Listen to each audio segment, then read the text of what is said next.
Добре дошли в Word Snapshot. Това е креативна игра, създадена да помогне на участниците да се опознаят по-добре, като същевременно насърчава чувство за самоосъзнатост и забавление. Нека започваме и да видим как се играе. Всеки участник получава малко парче лепяща лента. На тази лента напишете характерна черта, която ви описва, или нещо, което обичате да правите. Това може да бъде хоби, личностна черта или дори нещо, което ви кара да се усмихвате. След като всеки е написал своята характерна черта, е време да се представите. Един по един, всеки участник казва името си и споделя думата, която е избрал да го описва.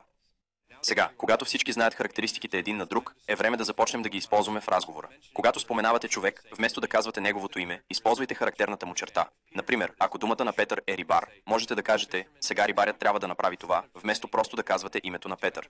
За да добавите малко повече структура, водещият може да предложи да се съсредоточите върху специфичен тип черта. Може да помолите участниците да избират само емоции, хобита, неща, които ги карат да се усмихват. След играта е полезно да се разсъждава върху опита. Ето няколко въпроса за размисъл. Какво научихте за себе си, избирайки своята характерна черта?